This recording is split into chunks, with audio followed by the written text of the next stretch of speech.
Assalamualaikum warahmatullahi wabarakatuh. Alhamdulillahirabbil alamin. Kita berjumpa kembali dalam serial komunikasi dan kali ini kita akan membahas komunikasi transendental. Komunikasi transendental adalah bentuk komunikasi antara manusia dengan Tuhannya, ya. Sholat itu komunikasi transendental, ya. Anda ke gereja itu komunikasi transendental, termasuk juga upaya untuk mempelajari hadis Kanjeng Nabi Muhammad SAW itu juga bagian dari komunikasi transendental, berdoa, ya, berpuasa dan sebagainya. Nah, saudara-saudara, sebelum kita mulai, mari kita bersama-sama menyampaikan salam dan sholawat kepada Kanjeng Nabi Muhammad Sallallahu Alaihi Wasallam biqauli Allahumma sholli wa sallim ala Sayyidina Muhammad wa ala ali Sayyidina Muhammad. Puji dan syukur kita panjatkan kepada Allah Subhanahu wa taala atas karunia nikmat sehat, ya, sehingga kita bisa berjumpa kembali. Saudara-saudara, tema kita hari ini adalah mengenal Tuhan, sang komunikator utama. Dan saya akan menyampaikan dalam perspektif agama Islam. Ya, mari kita mengkaji dengan berdasarkan ilmu dan rasionalitas yang tinggi. Saudara-saudara, dalam agama konsep ketuhanan adalah fondasi. Ya, agama adalah sarana, pedoman, sekaligus konten berkomunikasi. Tuhan adalah komunikator utama. Sekali lagi, ya, Tuhan adalah komunikator utama dalam proses komunikasi transendental. Nah, ada satu pertanyaan menarik, ya, perlu saya sampaikan. Mengapa sih manusia itu diciptakan? Ya, mengapa sih manusia itu diciptakan?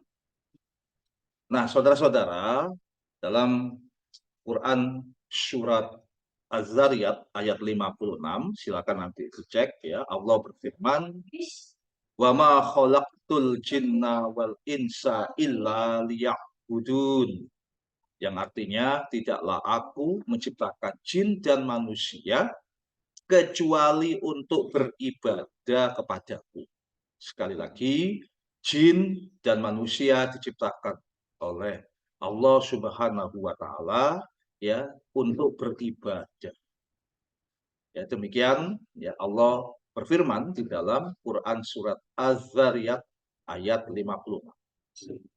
Nah, isi surat tersebut, saudara-saudara, bisa kita maknai bahwa manusia diciptakan hanya untuk berkomunikasi dengan Tuhan sang penguasa, yakni Allah Subhanahu wa taala.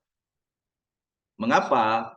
Ya, beribadah itu bisa dimaknai kita harus selalu berkomunikasi dengan Allah dalam perspektif komunikasi transendental. Tentu saja dalam agama Islam, makna ibadah ini ada dua pengertiannya. Yang pertama, ibadah makdo. Ibadah makdo adalah ibadah antara seorang individu dengan Allah Subhanahu wa taala. Anda sholat, Anda berdoa, Anda puasa, ya, itu ibadah makdo. Jadi hubungan vertikal individu dengan Allah. Kemudian ada ibadah muamalah. Ibadah muamalah ini adalah ibadah di luar ibadah makdo. Ya, kita bekerja itu ibadah, ya. Bekerja itu ibadah. Tidur itu ibadah, ya. Berinteraksi sosial, gotong royong, saling tolong menolong, ya. Itu ibadah makdo. Jadi sebenarnya makna dari diciptakan jin dan manusia untuk ibadah itu bisa kita terima. Kenapa? Karena semua aktivitas manusia itu sebenarnya adalah aktivitas ibadah, aktivitas menghamba kepada Tuhan yang Maha Kuasa. Tentu dengan syarat semua aktivitas itu ya kita niatkan dengan atas nama Allah ya, mencari keridhaan, mencari keberkahan Allah ya. Bismi rabbik, artinya semua kegiatan kita, aktivitas kita dihitung ibadah jika semua itu diniatkan mendapatkan keberkahan, mendapatkan ridho dari Allah Subhanahu wa Ta'ala. Nah, karena semua aktivitas manusia itu ibadah, dan ibadah bisa kita maknai sebagai upaya kita berkomunikasi dengan Allah, ya. Jadi kalau kita bekerja, kita niatkan ibadah, berarti kita berkomunikasi dengan Allah, ya. Karena itulah maka ibadah tidak bisa lepas dalam kehidupan kita. Ya, dalam konteks ilmu komunikasi kita pernah mendengar ya, we cannot not communicate. Ya, ini disampaikan oleh para ilmuwan ya, di Chicago School ya. We cannot not communicate. Artinya kita tidak bisa tidak berkomunikasi. Karena setiap aktivitas kita itu selalu menimbulkan makna ya bagi orang lain. Ya, kita tidak bisa tidak berkomunikasi, kita tidak bisa tidak beribadah. Nah, saudara-saudara, Allah Subhanahu wa Ta'ala itu merupakan sosok komunikator utama untuk beribadah. Ya, tentu harus jelas kepada siapa kita beribadah, ya, kepada siapa kita menyembah. Dalam konteks komunikasi ya kita harus jelas ya dengan siapa kita berbicara. Nah, Islam memberikan batasan konkret, memberikan batasan yang jelas tentang Tuhan. Ya, dan batasan Islam itu sangat sederhana dan rasional. Saudara-saudara, ya, ketika Kanjeng Nabi Muhammad SAW itu pernah ditanya oleh kaum musyrik di Mekah, "Hai Muhammad, gambarkan sosok Tuhanmu kepada kami." Nah, Gusti Allah Subhanahu wa Ta'ala pun menurunkan surat Al-Ikhlas. Ya, jadi hadis ini sebagai bukti bahwa segala ucapan Kanjeng Nabi itu bukan ucapan beliau sendiri, tidak. Ya, beliau ini orang yang ummi, orang yang tidak bisa membaca, ya, orang yang sangat sederhana. Nah, sehingga segala ucapan beliau itu, beliau hanya mengikuti apa yang diturunkan Allah berupa wahyu kepada beliau lewat malaikat Jibril. Nah, dalam surat Al-Ikhlas, Allah berkata, Bismillahirrahmanirrahim, Qul huwallahu ahad. Katakanlah, hai Muhammad, dialah Allah yang Maha Esa. Ya, Allahu Somad. Allah tempat meminta segala sesuatu. Lam yalid walam yulad. Allah itu tidak beranak dan tidak diperanakkan. Walam yakul lahu kufuwan ahad. Dan tidak ada sesuatu yang sama, tidak ada sesuatu yang setara dengan Allah. Nah, saudara-saudara, 4 ayat ini sudah bisa kita sebut ya sebagai ayat-ayat ketuhanan dalam Islam. Jadi sosok Tuhan bagi umat Islam itu sudah digambarkan langsung ciri-cirinya oleh Allah. Ya, jadi Allah sendiri yang menggambarkan secara langsung ciri-ciri siapa yang bisa disebut Tuhan. Ya, Allah Subhanahu wa Ta'ala sendiri yang menggambarkan dirinya. Ya, Allah Subhanahu wa Ta'ala sendiri yang menyebut namanya sebagai Allah. Ya, nah, ada yang menulis Allah pakai O, ada yang menulis Allah pakai A, Allah, tapi bacanya tetap Allah. Nah, kita preteli ya ayat itu, satu esa. Jadi Allah itu satu dan satu-satunya. Tidak mungkin ada 2, 3, atau banyak Tuhan. Kalau ada banyak Tuhan pasti rebutan kuasa ya dan membuat manusia bingung. Ya, misalnya Ada Tuhan yang pingin matahari terbit dari timur, ya kan? Ada yang pingin matahari terbit dari barat. Ini kan bikin bingung. Ya, silakan Anda baca di Quran surat Al-Anbiya ayat 22. Ya, coba Anda bayangkanlah, jangankan Tuhan ya. Jika Indonesia ini punya 2 presiden, 3 presiden, bagaimana? Ya, apa yang terjadi? Pasti kacau. Yang kedua, Tuhan itu harus satu-satunya tempat meminta atau tempat kita bergantung, ya, karena memang Tuhan itu satu-satunya yang berkuasa mengabulkan permintaan makhluknya. Jadi jika ada yang sekali saja tak mampu memenuhi permintaan, pasti bukan Tuhan, ya. Jadi kalau ada sesuatu yang mengaku Tuhan, ya, tapi ternyata sesuatu itu sekali saja, ya, sekali saja tidak bisa memenuhi permintaan makhluknya, ya pasti itu bukan Tuhan, ya. Kemudian yang ketiga, Tuhan itu esa dalam artian tidak bisa disekutukan, ya. Dalam agama Islam kalau kita menyekutukan Tuhan dengan sesuatu yang lain disebut syirik, dan ini dosa yang sangat besar, ya. Allah tidak punya anak, ya, dan tidak diperanakkan. Jika beranak dan diperanakkan, ya, apa bedanya Allah dengan manusia, dengan makhluk yang lain, ya, dengan hewan, dengan tumbuhan, ya. Kata Allah, wala takulu salasa, wala takulu salasa. Jangan bilang Tuhan itu ada 3. Innamallahu ilahu wahid subhanahu ayyakuna lahu walad.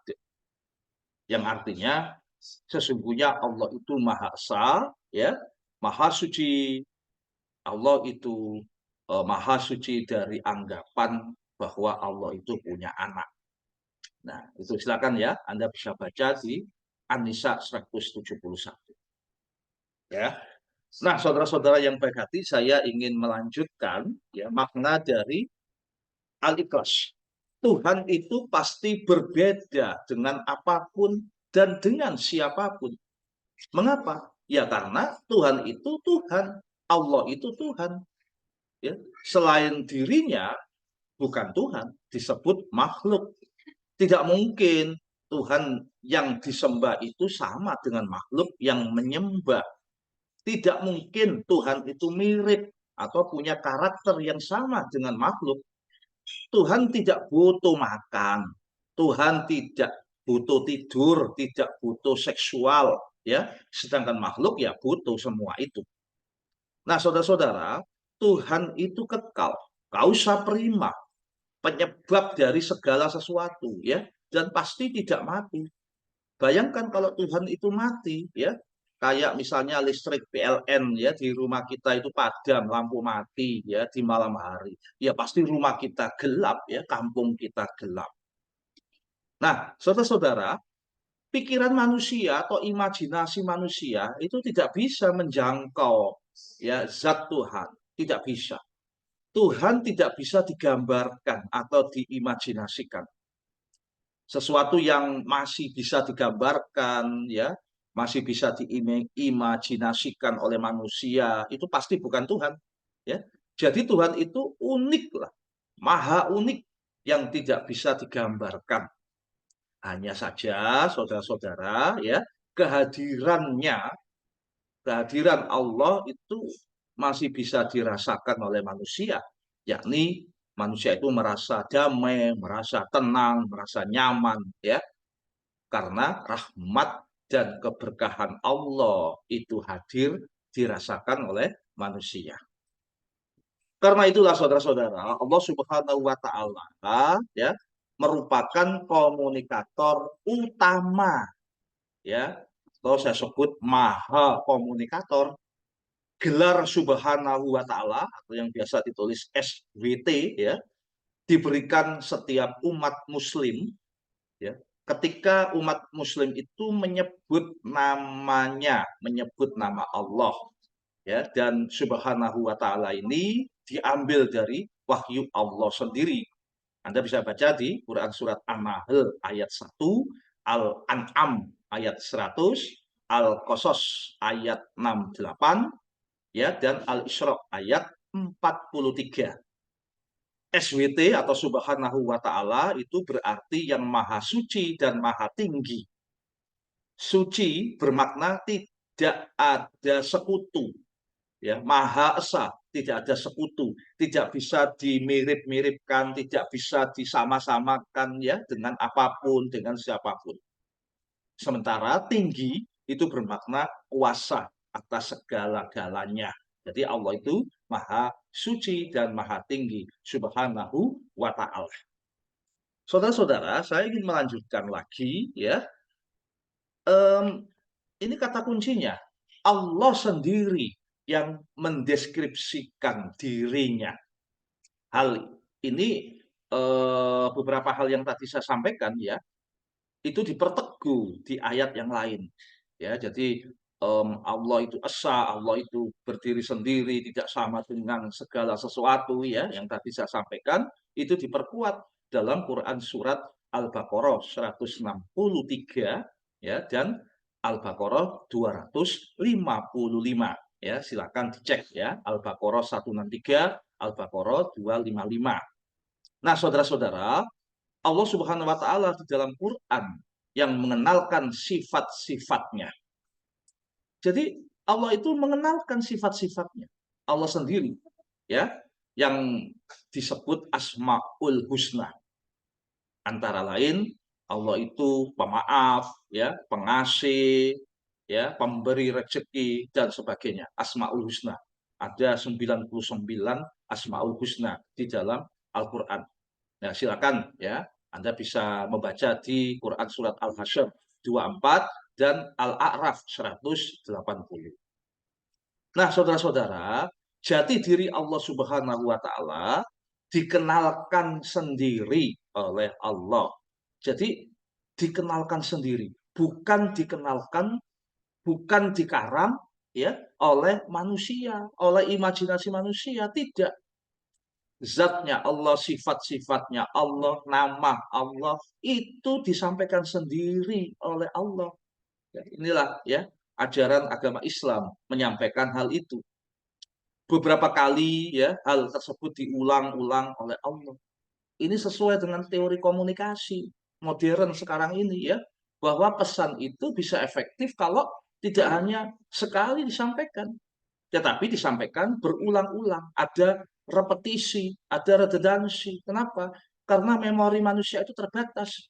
Ya, manusia punya selective attention, ya, selective perception, kemudian juga punya selective retention, ya, selective memorize. Jadi keterbatasan memori. Karena itulah Allah mengulang-ulang berbagai macam, ya, pesan-pesannya kepada manusia supaya manusia itu tidak lupa, ya, karena manusia memang tempatnya lupa, ya. Nah, tentu saja kalau Anda baca di dalam Al-Qur'an, cara menyampaikan ayat meskipun ayat itu sama, tetapi Allah menggunakan bahasa yang tidak monoton, tidak sama semua, ya. Nah, tergantung apa konteks ketika ayat itu diwahyukan oleh Allah Subhanahu wa Ta'ala.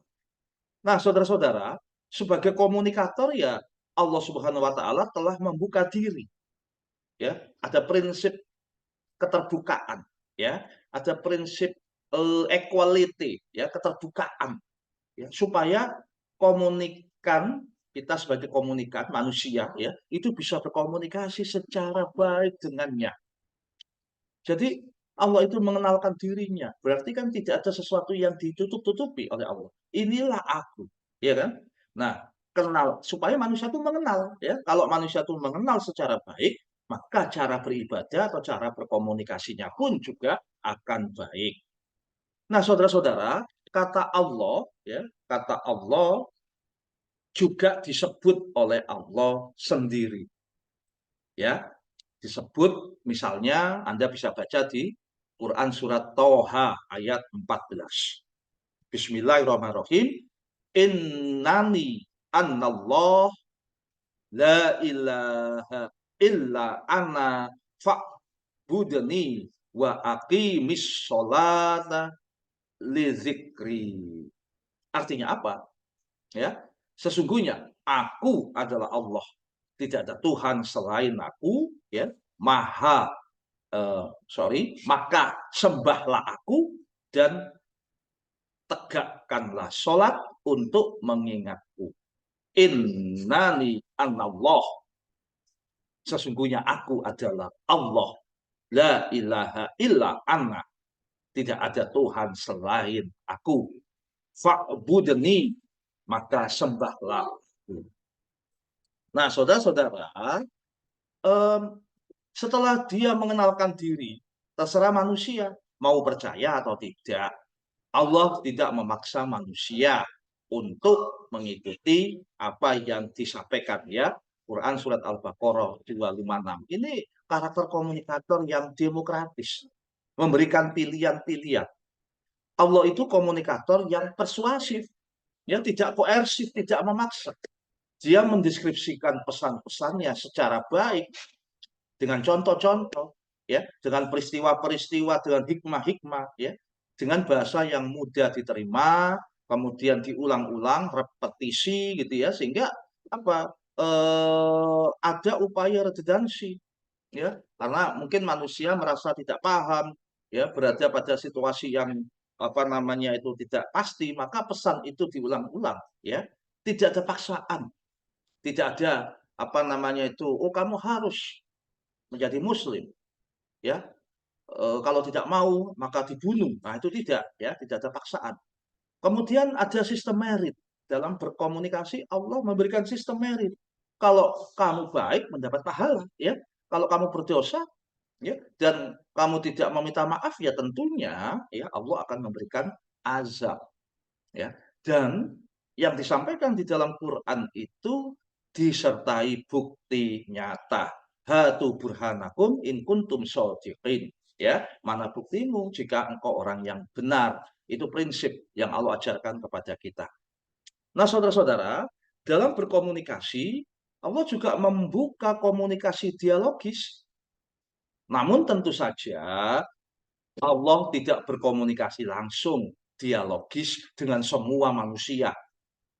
Allah memilih manusia-manusia pilihan yang kita sebut sebagai nabi, rasul, ya, hingga para wali, orang-orang pilihan sepeninggal para nabi dan rasul.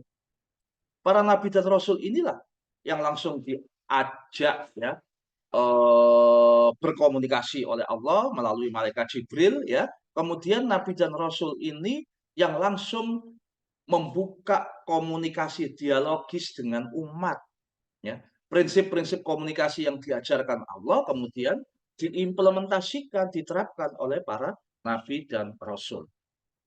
Allah mengutus nabi, ada total 124.000 orang, ya, 124.000 nabi, dan 315 di antara para nabi itu, ya, merupakan rasul. Anda tahu, ya, kalau nabi itu menerima wahyu, ya, tetapi untuk dirinya sendiri, ya. Tapi kalau rasul, ya, itu disampaikan kepada seluruh umat atau komunitasnya, ya, menyampaikannya kepada manusia yang lain, ya. Sementara nabi itu terbatas, ya, pada dirinya, gitu kan. Nah, selain untuk dialogis, ya, para nabi dan rasul itu diutus, ya, kenapa? Untuk memenuhi prinsip. Kalau dalam komunikasi itu ada yang disebut proximity, proximity atau proximitas, dan homofili, supaya pesan dari Allah itu efektif diterima oleh umat manusia. Proximity itu kedekatan, ya, kedekatan antara komunikator dengan komunikat.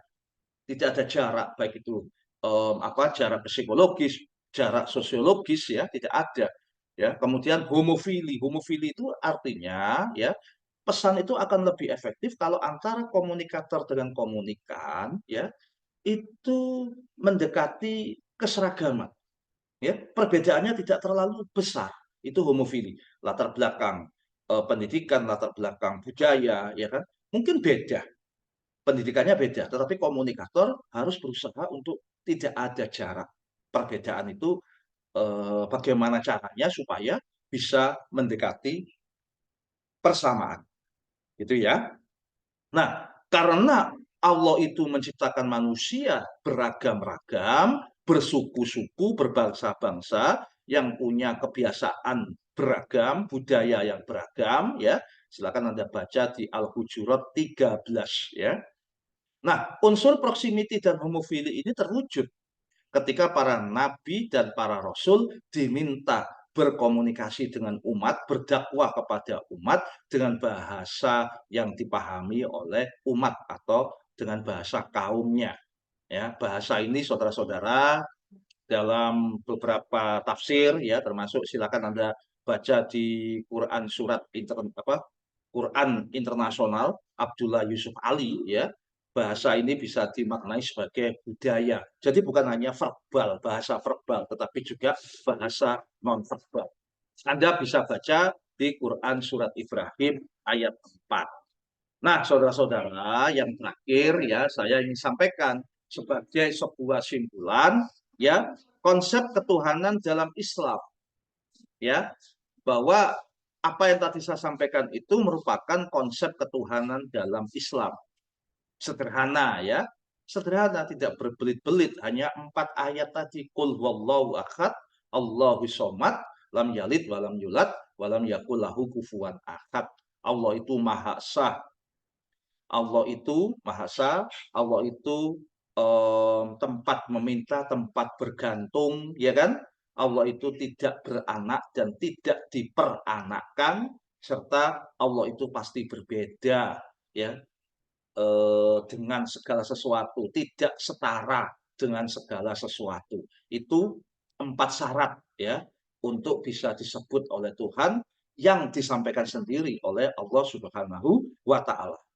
Nah, saudara-saudara, dalam komunikasi transendental ya, dengan mengenal Allah Subhanahu wa taala sebagai komunikator utama, maka ya, komunikasi transendental kita itu bisa sangat efektif ya. Kalau komunikasi transendentalnya efektif, maka tujuan diciptakannya kita sebagai manusia ini juga akan bisa tercapai. Apa tujuannya? Yaitu beribadah untuk kebaikan. Ya, fid dunya wal akhir. Jadi tujuan komunikasi itu ya, komunikasi itu adalah sebagai apa? Sarana ibadah ya, sarana mengabdi yang tujuan segala komunikasi itu untuk kebaikan dunia dan kebaikan akhirat. Demikian yang ingin saya sampaikan, semoga bermanfaat ya. Sekali lagi mari kita pelajari agama dengan rasionalitas tinggi, dibimbing oleh para guru-guru kita yang memiliki standar keilmuan sampai Kanjeng Nabi Muhammad SAW. Kemudian mari kita jaga nilai-nilai Pancasila sebagai dasar negara Republik Indonesia.